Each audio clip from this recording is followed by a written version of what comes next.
Don't die of ignorance. ये दौर था 1950s का, जब पहली बार डीआर कॉन्गो के एक इंसान में एड्स करने वाली वायरस एचआईवी मिला था।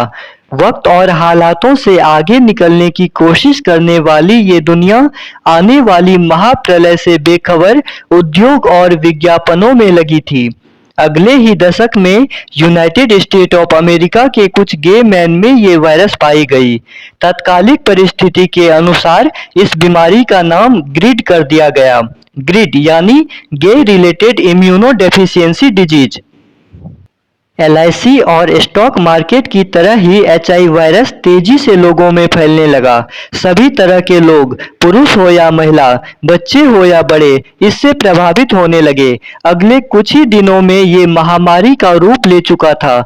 सन 1981 में इसे वैश्विक महामारी का दर्जा देते हुए वर्ल्ड हेल्थ ऑर्गेनाइजेशन ने इसे एआईडीएस यानी एड्स की संज्ञा दी। तब तक हजारों लोग इससे संक्रमित हो चुके थे।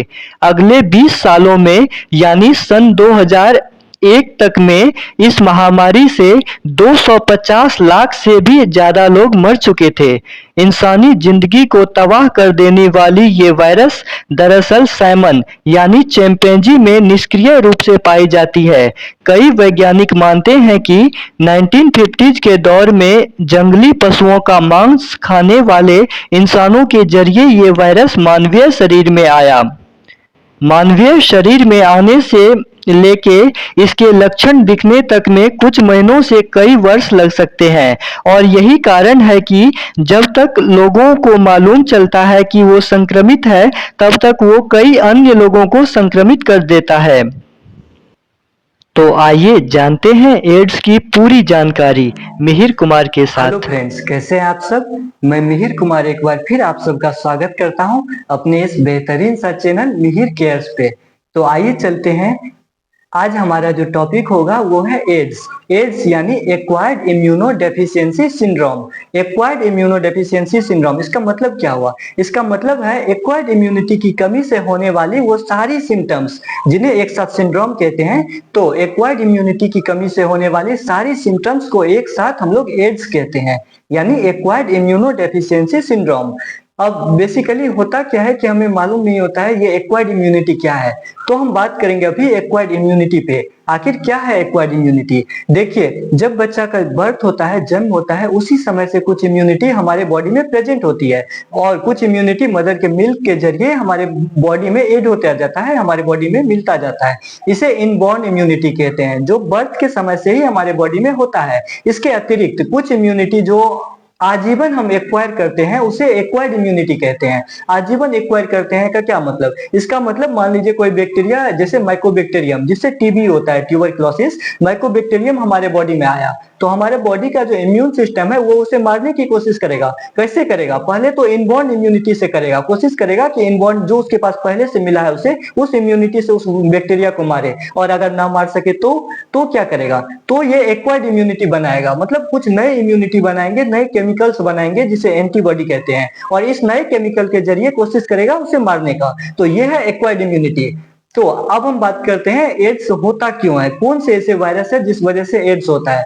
तो बेसिकली एड्स होता है एक वायरस से जिसे कहते हैं एचआई वायरस। एचआई वायरस मतलब ह्यूमन इम्यूनो डेफिशिएंसी वायरस, मतलब ह्यूमन की इम्यूनिटी को घटाने वाली virus, human immuno deficiency virus. ये वायरस एक धागे वाला आरएनए का बना होता है, मतलब इसमें एक धागे वाला आरएनए होता है। जैसे कोरोना वायरस में भी आपने देखा एक धागे वाला आरएनए होता था, बिल्कुल उसी तरह एड्स वायरस में भी एक धागे वाला आरएनए होता है।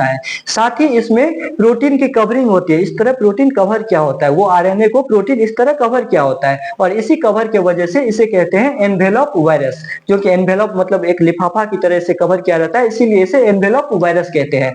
और साथ में इसमें 3 तरह के एंजाइम्स भी होते हैं, जिस एंजाइम्स का फंक्शन जो काम है, और ये एंजाइम क्यों इंपॉर्टेंट है मैं अभी आपको क्यों बता रहा हूँ, ये आपको तब समझ आएगा जब मैं इसका दवाई के बारे में बात करूंगा कि क्यों इसका दवाई बनाना असंभव है या अभी तक नहीं बन पाया, या फिर जो दवाई है वो कैसे काम करते हैं, तब आपको समझ आएगा। ये तीनों एंजाइम्स का क्या काम है और मैं अभी क्यों बता रहा हूँ।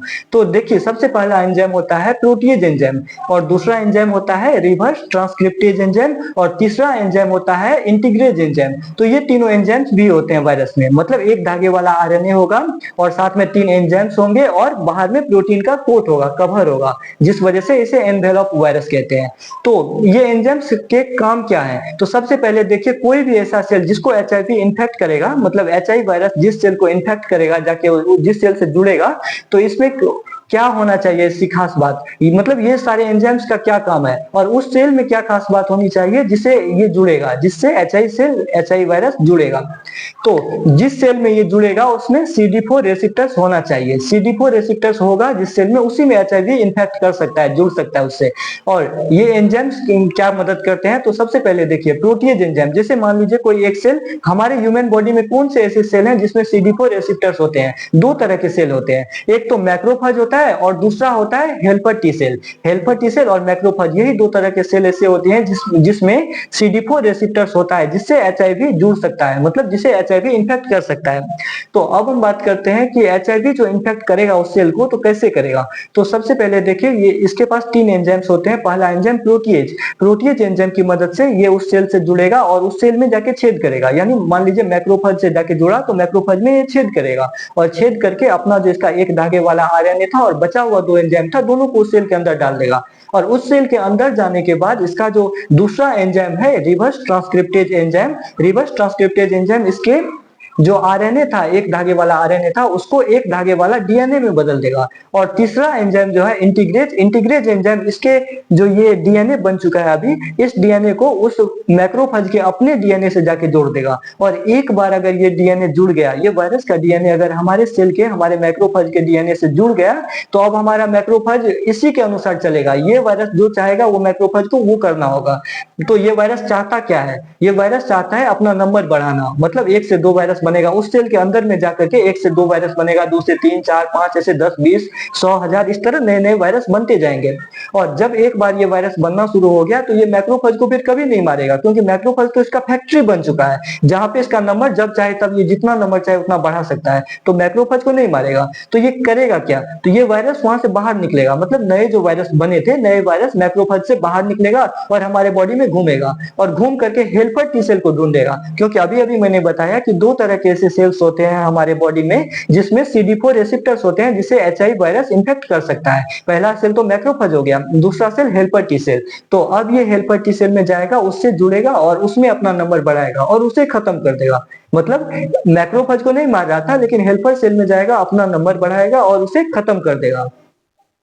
अब उसे खत्म करने से क्या होगा? देखिए, हमारे बॉडी में हेल्पर टी सेल का नंबर अगर घटने लगेगा तो सबसे पहले आप समझिए हेल्पर टी सेल काम क्या करते हैं हमारे बॉडी में। तो इसका काम है हमारे बॉडी में ब्लड के जरिए पूरे बॉडी में घूमना और पता करना कि कोई बाहरी पार्टिकल्स, कोई बैक्टीरिया, कोई वायरस, कोई प्रोटोजुआ, कोई हेलमिंथेस, कोई प्रोटिस्टा, ये तो हमारे बॉडी में नहीं आ गए, कोई फंजाई तो हमारे बॉडी में नहीं आ गया। कोई भी बाहरी पार्टिकल हमारे बॉडी में जैसे मिलेगा तो हेल्पर टी सेल उसको ढूंढेगा। हेल्पर टी सेल का काम ही है उसको ढूंढना, और जैसे ही ये उसे ढूंढ लेगा, ये तुरंत हमारे एक्वायर्ड इम्यूनिटी को नॉक करेगा, उसे एक्टिवेट करेगा कि जागो, कोई बाहरी पार्टिकल आ चुका है, जल्दी उसे खत्म करो। मतलब ये स्टार्टर का काम करता है। जैसे आप सोचिए कोई ऐसी गाड़ी है, कार है जिसमें स्टार्टर है, और अगर स्टार्टर खराब हो जाए तो उस वक्त क्या होगा? आपके पास कार है लेकिन स्टार्टर खराब है, आप तो उसका यूज नहीं कर सकते क्योंकि वो गाड़ी चल नहीं सकती, स्टार्टर के बिना स्टार्ट ही नहीं होगा और चल नहीं सकती। बिल्कुल इसी तरह हमारा जो एक्वायर्ड इम्यूनिटी है उसको एक्टिवेट करने वाला यही हेल्पर टी सेल था। लेकिन एचआईवी वायरस के केस में ये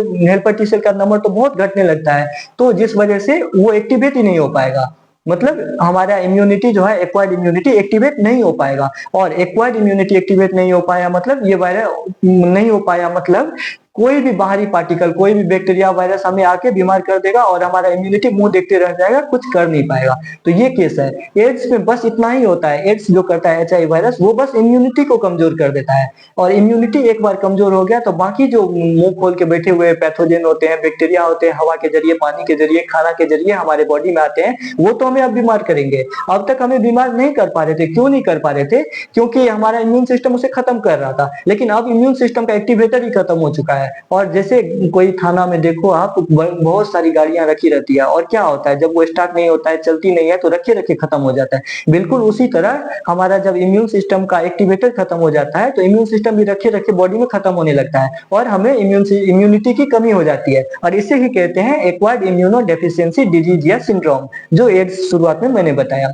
अब ये देखिए कि ये वायरस हमारे बॉडी में आने से लेके सिम्टम्स एड्स के जब आने लगेंगे तो इसके बीच में जितना समय लगता है इसे कहते हैं इंक्यूबेशन पीरियड। इंक्यूबेशन पीरियड मतलब जब वायरस या कोई भी पैथोजन हमारे बॉडी में आया तब से लेकर के जब तक वो हमें बीमार करता है तब तक का पीरियड को इंक्यूबेशन पीरियड कहते हैं। तो HIV वायरस के केस में क्या होता है कि इंक्यूबेशन पीरियड कुछ महीना जैसे 5-6 महीना से लेकर के 10 साल तक चल सकता है। हाँ, 10 साल तक। और यही कारण ऐसा है, यही वो कारण है जिस वजह से कि इंसान इन्फेक्टेड हो जाता है, उसे मालूम तो होता नहीं है क्योंकि सिम्टम्स आए नहीं। सिम्टम्स आएंगे तब वो जांच करवाएगा तब मालूम होगा, तो उसे मालूम होता नहीं है और कई सारे अन्य लोगों में वो फैला चुके होते हैं। तो ये कारण है कि कई सारे लोग इफेक्ट हो चुके हैं। जैसे शुरुआत में मैंने आपको बताया था कि सन 1981 में पहली बार एड्स को महामारी घोषित किया गया था और उसके बाद अगले 20 साल में 250 लाख लोग से भी ज्यादा इससे मर चुके थे। तो ये कारण है इतने ज्यादा लोगों में फैलने का कि लोगों में बहुत देर से पता चलता है, तब तक वो कई अन्य लोगों में फैला चुके होते हैं। तो अब हम बात करेंगे इसके सिम्टम्स क्या है, क्या कोई सिम्टम्स है। और उससे पहले हम देख लेते हैं कि क्योंकि जैसे अभी मैंने बताया कि इम्यूनिटी बहुत कमजोर हो जाएगी, तो ऐसी हालत में कोई भी पैथोजन जो हवा में है, जैसे माइकोबैक्टीरियम टीबी करता है, ट्यूबरक्लोसिस हमारे बॉडी में करता है। जनरली वो नहीं कर पाता है क्योंकि हवा के जरिए तो आता है हमारे बॉडी में, हमें बीमार तो नहीं कर पाता। लेकिन अगर आपको या अगर किसी को एड्स है तो उसकी इम्यूनिटी तो खत्म हो गई, तो उसे टीबी बहुत परेशान कर सकता है, बहुत भारी परेशान कर सकता है। इसके अतिरिक्त टॉक्सोप्लाज्मा शायद आपने सुना होगा, जो बिल्ली से इंसान में फैलता है। ये बीमारी बिल्ली में होता है और वो इंसान में फैलता है टॉक्सोप्लाज्मा। और अगर नॉर्मली हमें कुछ बीमार नहीं कर पाता, लेकिन अगर किसी की इम्यूनिटी खत्म हो गई जैसे एड्स के केस में, तो उस हालत में ये बीमारी करता है, जैसे गला में सूजन होगा, गला एकदम फूल सा जाएगा गला, और थोड़ा इधर उधर आप सिर नहीं घुमा सकते। साथ ही ये खाना खाने में प्रॉब्लम होगी, सांस लेने में प्रॉब्लम होगी और अंततः मौत हो जाएगी आपकी।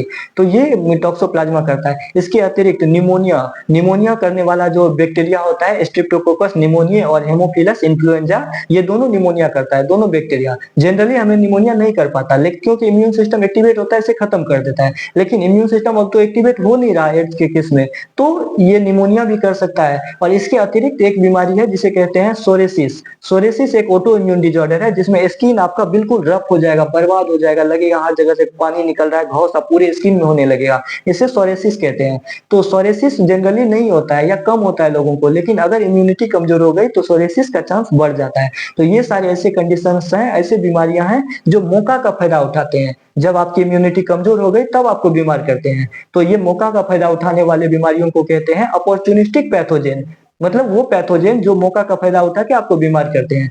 अब हम बात करते हैं सिम्टम्स पे, क्या कौन कौन से ऐसे सिम्टम्स हैं जो एड्स में आते हैं और ये सिम्टम्स कब आते हैं। तो ये तो मैंने बताया ही, इंक्यूबेशन पीरियड 5-6 महीना से लेके 10 साल तक चल सकता है, मतलब ये सिम्टम्स 10 साल तक में आ सकते हैं। तो सिम्टम्स क्या क्या होते हैं। सबसे पहला सिम्टम्स लगातार फीवर आना, बुखार का दौरा, लगातार फीवर आएगा फिर ठीक हो जाएगा, फिर आएगा फिर ठीक हो जाएगा। इसके अतिरिक्त डायरिया हो सकता है। डायरिया यानी या तो कॉन्स्टिपेशन रहेगी, पेट दर्द करेगा, या फिर लूज मोशन होगा, जो खाया पिया निकल जाएगा। कहने का मतलब फीवर, जब फीवर आती है तब तो ठीक से खा नहीं पाते, और जो खाया पिया है डायरिया के दौरान वो भी निकल जाएगा। मतलब आपका वेट घटने लगेगा और वेट लॉस रेगुलर होते जाएगा, घटता जाएगा। और ऐसा नहीं कि कुछ दिन खाना पीना खाए या स्वस्थ रहे तो वेट बढ़ने लगेगा, नहीं, वेट बढ़ेगा नहीं, घटता ही जाएगा, घटता ही जाएगा। तो वेट लॉस लगातार जो वेट घटता जाता है, तो ये एड्स का मेजर सिम्टम्स हो सकते हैं और इस हालत पे आपको जांच करवा लेनी चाहिए।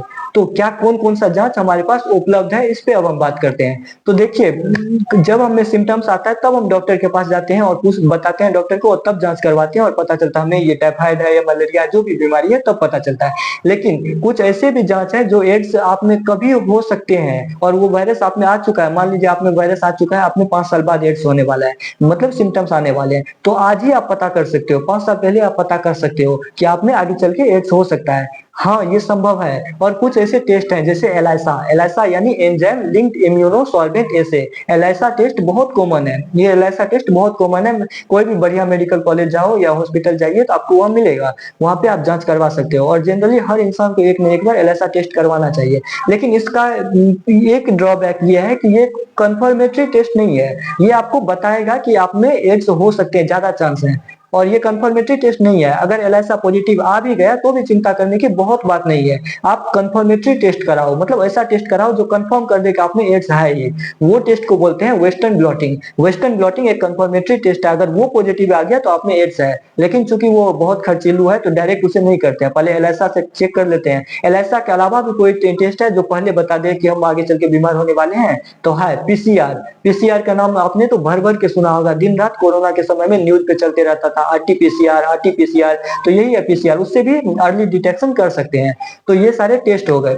अब हम बात करते हैं एड्स फैलता कैसे है, वो कौन कौन से तरीका है जिससे एड्स फैल सकता है एक इंसान से दूसरे इंसान में। तो एड्स का फैलने का बस एक ही तरीका है, बॉडी फ्लूइड कांटेक्ट में आना चाहिए। किसी भी इन्फेक्टेड पर्सन के बॉडी फ्लूइड आपके बॉडी फ्लूइड के कांटेक्ट में आना चाहिए। यही एक ऐसा जरिया है जिससे एड्स फैल सकता है। बॉडी फ्लूइड्स होते क्या है, सही क्वेश्चन है। ये बॉडी फ्लूइड्स होता क्या है, शरीर का पानी। बॉडी फ्लूइड्स यानी शरीर का पानी, जैसे खून हो गया, आपका पसीना तो नहीं होता, पसीना में एचआईवी नहीं निकलता। इसके अतिरिक्त आंख में आंसू हो गए, मुंह में जो लार होता है, नाक में म्यूकस होता है। इसके अलावा यूरिन हो गया, फीमेल मदर में मिल्क हो गया। इसके अतिरिक्त मेल में सीमेन हो गए। इसके अतिरिक्त फीमेल में वजाइनल सेक्रेशंस हो गए। ये सारे बॉडी फ्लूइड्स हुए, इसके जरिए एड्स फैलता है। अगर किसी इन्फेक्टेड पर्सन के बॉडी फ्लूइड से आप कांटेक्ट में आएंगे तो आप में एड्स हो सकता है।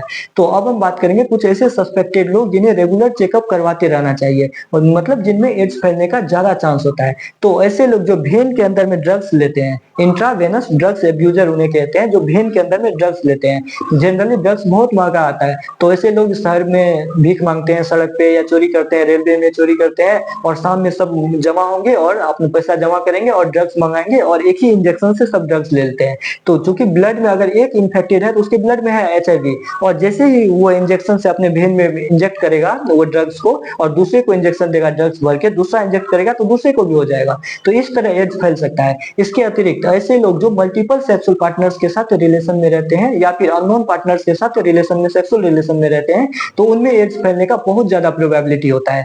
इसके अतिरिक्त ऐसे लोग जैसे जैसे कोई मदर है, इन्फेक्टेड मदर है, और उसका बच्चा उसके ब्लड में बन रहा है, तो उसमें भी चांस होता है। गारंटी नहीं है कि मदर से बच्चा में आएगा ही या आना ही है, इसकी कोई गारंटी नहीं है, लेकिन ज्यादा चांस होता है आ सकता है। इसके अतिरिक्त अगर बच्चा में अब तक नहीं आया तो वो मदर का मिल्क फीड कर रहा है, मतलब दूध पी रहा है, तो दूध के जरिए भी मदर से, इन्फेक्टेड मदर से उस बच्चे में आ सकता है।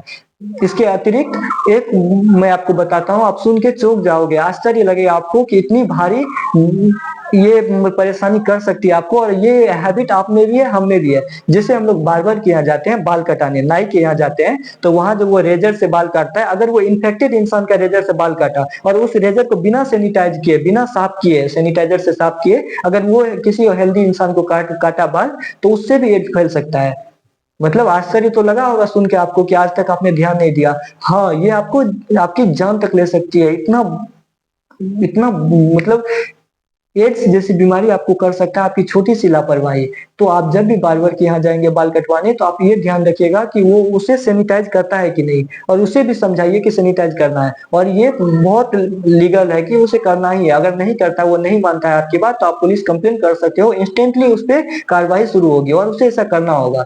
और ये मैं आपको इसीलिए वीडियो बना के बता रहा हूँ ताकि लोगों में जागरूकता आए, क्योंकि एड्स को रोकने का या ऐसी खतरनाक बीमारियों को रोकने का एक ही तरीका है, जागरूकता। जब लोग जागेंगे, जब लोगों को पता चलेगा कि कौन कौन सी एक्टिविटी के जरिए एड्स फैल सकता है, तो वो खुद इसे कंट्रोल कर सकते हैं। तो अब हम बात करेंगे क्या कोई इसका ट्रीटमेंट है, क्या कोई इलाज संभव है। तो इसका कोई इलाज संभव नहीं है, आज तक इसका कोई भी इलाज संभव नहीं है। ऐसा कोई इलाज नहीं बना जो एचआईवी वायरस को मार सके हमारे बॉडी के अंदर। तो कोई ट्रीटमेंट है, कोई उपाय है, कोई तत्कालिक इलाज। तो कुछ ऐसे इलाज हैं, जो कुछ ऐसे दवा है जिससे आपकी जिंदगी कुछ दिन बढ़ सकती है। मौत तो तय है, लेकिन कुछ दिन जिंदगी बढ़ाई जा सकती है। अगर आप टेस्ट कराओ, एलएसआर से टेस्ट कराओ और पता चला कि आप पॉजिटिव हो, तो इस हालत में आप कुछ ऐसे एंटी रेट्रोवायरल ड्रग्स होते हैं। एंटी रेट्रोवायरल ड्रग्स यानी जो रेट्रो वायरस को रोक सके, रिट्रोवायरस का नंबर को बढ़ने से रोक सके। मतलब रिवर्स ट्रांसक्रिप्टेज एंजाइम जो मैंने शुरुआत में बताई थी कि जो वायरस का आरएनए को डीएनए में बदलता था, रिवर्स ट्रांसक्रिप्टेज एंजाइम, उस एंजाइम को रोकने वाला कुछ ड्रग्स बन चुके हैं, जैसे एजिडोथाइमिडिन हो गया, जिडोब्यूडिन हो गया। ये सारे एंटी रिट्रोवायरल ड्रग्स हैं जो वायरस के रिवर्स ट्रांसक्रिप्शन यानी जब आरएनए से डीएनए बन रहा था उसे रोक सकते हैं। लेकिन जितना वायरस बन चुका है वो तो बन चुका है, वो तो हमारे हेल्पर टी सेल को खत्म करेगा, मतलब इम्यूनिटी को खत्म करेगा। ये अलग बात है कि ज्यादा नंबर में हम उसे बनने नहीं देंगे। आज मुझे हमें पता चला तो हम आज से रोक लेंगे, लेकिन जितना पहले बन चुका है वो तो हमें बीमार करेगा ही। तो इसीलिए कुछ दिन जिंदगी बढ़ाई जा सकती है, लेकिन मौत तो अंततः आना ही है। तो ये सारे सिम्टम्स हो गए। इससे प्रॉब्लम किन किन लोगों को सस्पेक्टेड होते हैं, जिन्हें रेगुलर चेकअप करवाते रहना चाहिए, हमने उस पर भी चर्चा किया। इसके अतिरिक्त वर्ल्ड हेल्थ ऑर्गेनाइजेशन जो है विश्व स्वास्थ्य को देखता है। वर्ल्ड में कोई भी प्रॉब्लम आई, कोई भी महामारी आया, बीमारी आया, तो वर्ल्ड हेल्थ ऑर्गेनाइजेशन के अंदर में कई सारे साइंटिस्ट हैं, रिसर्चर हैं जो रिसर्च कर रहे हैं रेगुलर। तो वो रिसर्च के आधार पर वर्ल्ड हेल्थ ऑर्गेनाइजेशन कई सारी ऐसी तरीकाएं बताते हैं लोगों को ताकि वो एड्स को कंट्रोल किया जाए, जिसमें कुछ यह सबसे महत्वपूर्ण तरीका है जागरूकता, जो मैं आपको बता रहा हूँ। इसके अलावा हमारे जो गवर्नमेंट है, हमारी गवर्नमेंट वो भी कुछ नए नए तरीके, कुछ नए लोगों को अपॉइंट करते हैं हर साल, ताकि वो अलग अलग जगह जाए, लोगों को बताए। जैसे नेशनल एड्स कंट्रोल ऑर्गेनाइजेशन नाको, नाको के अलावा नॉन गवर्नमेंट ऑर्गेनाइजेशन है, एनजीओ, ये सब भी घूम घूम के लोगों को अवेयर कर रहे हैं कि कैसे इससे बचे, क्या क्या सिम्टम्स आ सकते हैं, इससे क्या परेशानी, और ये कैसे फैलता है, किन किन लोगों में फैलता है। और अंततः मैं आपको एक बात बताना चाहता हूं कि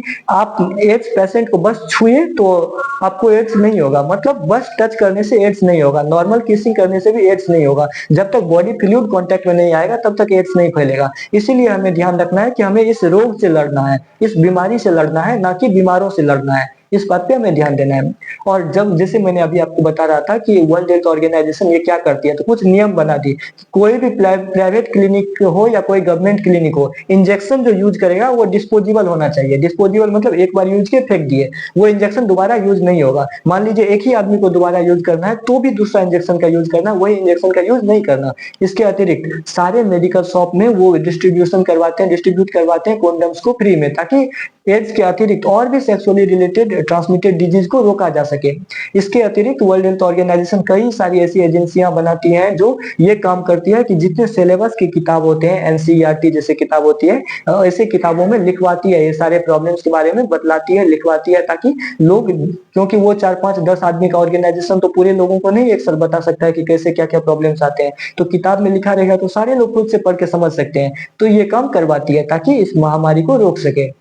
तो ठीक है दोस्त, मैंने जितना मुझे लगा बताना चाहिए आपको, मैंने आपसे बात की, आपको बताया। और अभी भी आपको कोई प्रॉब्लम है तो आप कमेंट में लिख सकते हैं। इसके अतिरिक्त वहाँ लाइक बटन भी मिलेगा, डिसलाइक भी मिलेगा, जैसा आपको लगे, क्योंकि मुझे जो लगा बताना चाहिए मैंने बताया। अब यथा योग्य तथा कुरु, जो आपको सही लगे कीजिए। नमस्ते।